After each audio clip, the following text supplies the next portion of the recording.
Good morning students, welcome back. So in my continuation to the previous lecture, in my last lecture I have covered the application of Gauss law and only 3 applications has been covered. So on moving forward, my fourth application is electric field. We have to find electric field due to charged conducting sphere. Now this time we are talking about a conducting sphere, and in the fifth application we will talk about non-conducting sphere. So we will find electric field due to conducting sphere. Sometime the question may be asked as spherical shell, then also you have to solve the same derivation, or they may also use hollow sphere. So remember, it is same derivation for conducting sphere, hollow sphere or spherical shell. So what we have to do, first of all I considered a sphere and the total charge given to the sphere is to be Q. Q is the charge given to the sphere and R is the radius of the sphere. Now I will find this electric field at 3 points. We will solve this for the 3 different points. Now first of all let me consider a point outside this sphere.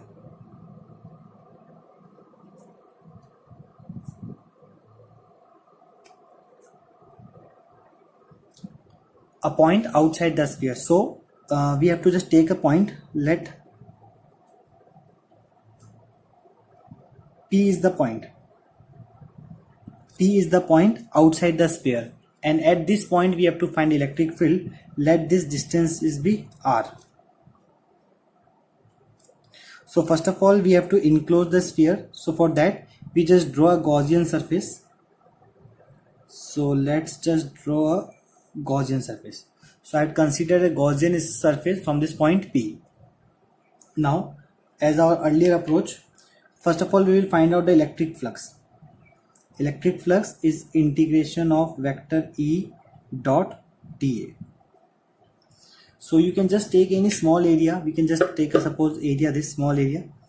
Area vector will be outward dA, and because of this positive charge electric field also moving outward. Both are in same direction, so you can consider as integration of E dA cos 0. Cos 0 is 1. So E times of integration of dA. Now we have to integrate the area. This is a sphere, and if you remember the total surface area of a sphere is 4 pi small r, because the radius is small r here. So 4 pi times of small r square. This is the net flux, equation number first. Again using Gauss law, according to Gauss law your net flux is equals to total charge divided by epsilon naught. So what we have to do, equating equation first and second. So on equating your E into 4 pi r square times of total charge Q by epsilon naught. So the electric field is equals to 1 upon 4 pi epsilon naught times of Q by r square. So this is an expression for electric field outside the conducting sphere. So we have taken a point outside. So this is a small part for outside the sphere. Now we move to the second point, and this time our point will be on the sphere. So the second point is on the sphere. A point on this sphere. Now see, this derivation is same as the previous one. There is only small change. This time your small r is equals to capital R. Because we are considering the point on the sphere, so your radius will be changed from small r to capital R. So again we have to proceed in the same manner. Net flux equals to integration of E dA. So the same direction, so it will become E dA cos 0. Cos 0 is 1. So integration of E dA. dA integration, you know that total area is 4 pi, but this time we are standing on the sphere, so our radius is capital R. Look at the diagram. So your radius will be capital R. So this is your net flux, equation number first. So using Gauss law, your net flux is total charge divided by epsilon naught. So again equating equation first and second, you will get E into 4 pi capital R square equals to total charge divided by epsilon naught. So finally your electric field equals to 1 upon 4 pi epsilon naught times of Q by R square. There is only small change. Complete step is same, just I am changing the small r with capital R and no change is there. So this is the point on the sphere. So if we talk about the third one, and this time our point will be inside the sphere. So the third one is a point inside the sphere. Now this is very simple. If you remember, what is the net charge inside the sphere? We are talking about conducting sphere. Net charge inside the conducting sphere is 0. So the net electric field inside the conducting sphere will also be 0. So just remember, the inside the sphere electric field is 0. So I have taken 3 points: outside the sphere, on the sphere, and inside the sphere. Now let's just draw a graph using all these 3 concepts.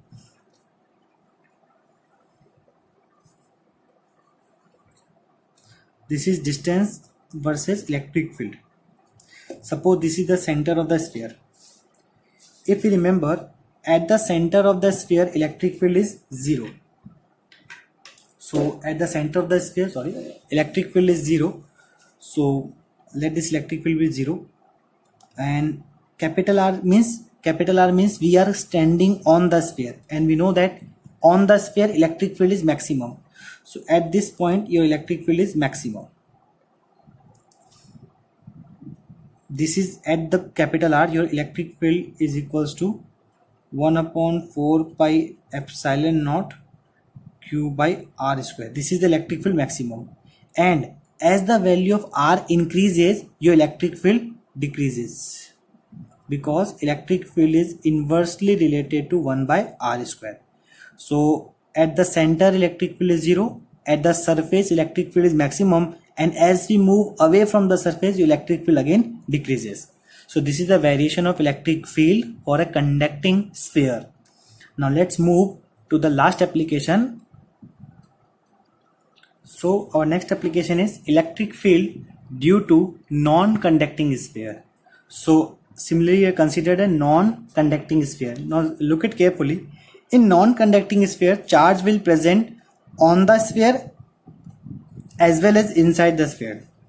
So I have mentioned some charge inside the sphere also, and at a distance of small r, a point P. Now this time point P is outside the sphere, just similar to previous one. We will consider a point outside this sphere. So the same procedure, everything will remain same for this. Again, in outside the procedure, first of all we will solve the net flux.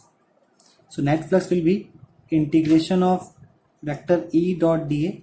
I am not solving it at the same procedure. You will get your net flux will be E, and integration will be 4 pi R square. This will remain same because 0 is 1. This is equation number first, and again you have to use Gauss law. So by using Gauss law, you know that net flux equals to total charge divided by epsilon naught. This is equation 2. Again, on equating equation first and second, you will get E into 4 pi R square Q by epsilon naught. So electric field will be 1 upon 4 pi epsilon naught times of Q by R square. I don't think there is any change in both the derivation. When we talk about conducting sphere, same approach was there for the conducting. There is no any change. And let's move to the second point. Now on the second one we have to take, this is my second part, a point on the sphere. Again there will be no any change. If we talk about on the sphere, that means small r is replaced by capital R. So in this derivation, in this part, I have solved here for small r, and you take this small r equal to capital R.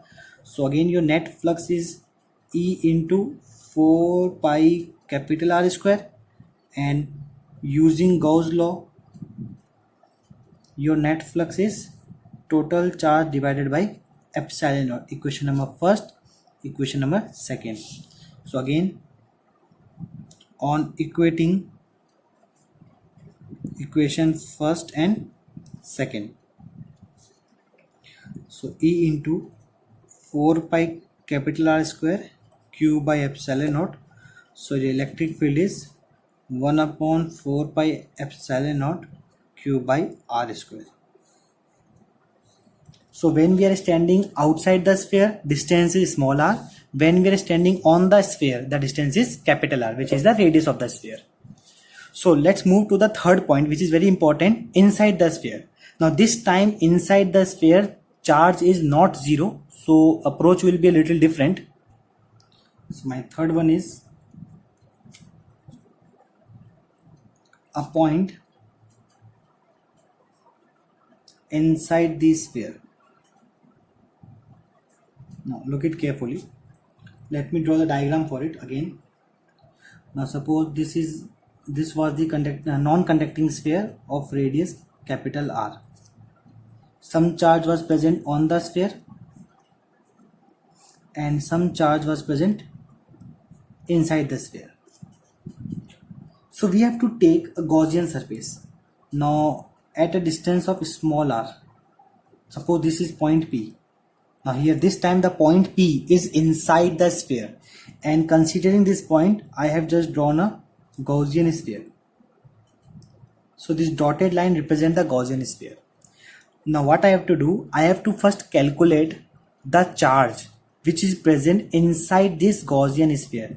Total charge is Q, that I know, but this total charge is everywhere on the sphere, and I have to talk about only this Gaussian surface. Let me shade this part. I am talking about this portion only. I have to find the charge only in this part. So with the help of unitary method, in mathematics we follow the unitary method, we will try to solve this one. Now see, if volume of sphere, what is the complete volume of sphere? 4 upon 3 pi capital R cube. If the volume of sphere is this much, then the total charge, and for the total volume, the total charge is Q. For complete volume of the sphere, the complete charge is Q. But if I take the volume of sphere to be 1 unitary, then the total charge for that one part is, that will be Q divided by 4 upon 3 pi R cube. This is for the one unitary part. And suppose I take the volume of sphere, this is small part. What is the small part volume? 4 upon 3 pi small r cube, because I have considered the small sphere.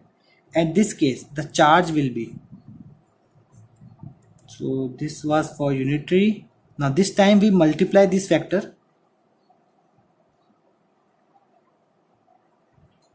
So what will be the charge? And your charge will be Q times of small r cube upon capital R cube. Now remember, this is the charge.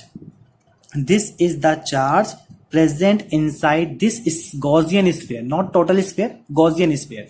So this much part we have to find out extra, and remaining part will remain same.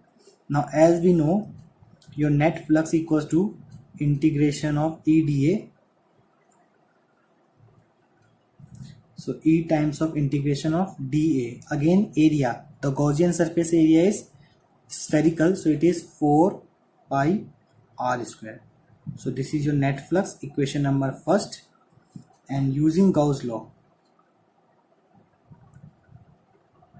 What does Gauss law says? Gauss law says net flux equals to total charge divided by epsilon. Now this total charge enclosed, remember I am writing it total charge enclosed. So what is the total charge enclosed? If you remember, the total charge enclosed is here, which we have find out this unitary method. So total charge is Q times of R cube upon capital R cube, and on divide it is epsilon naught. So name it as equation second. Equation first for the flux and equation second is also for the flux. So equating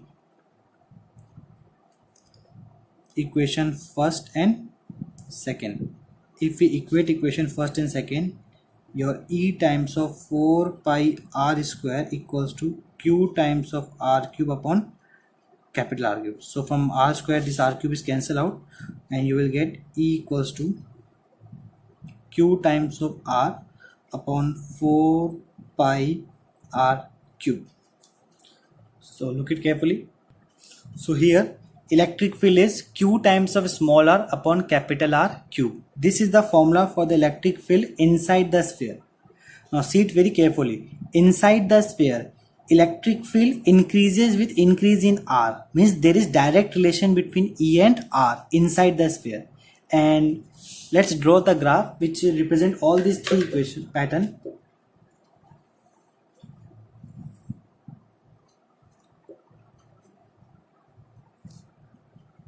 So suppose this is the center, and as we move to the surface, that is capital R, this is the center part and this is your capital R radius of this sphere.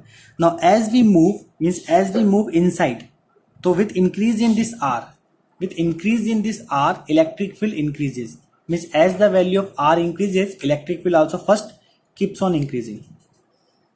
And the maximum value of electric field is at the sphere. When we are standing on the sphere, electric field is maximum. So this is your maximum electric field, that is E equals to 1 upon 4 pi epsilon naught Q by R square. This is your maximum electric field. Now as we move away from the sphere, so as we move away, again your electric field decreases because E is inversely related to R square. So this is a representation of an electric field for non-conducting sphere. Remember both the graph, the previous one was for conducting sphere and this is for non-conducting sphere.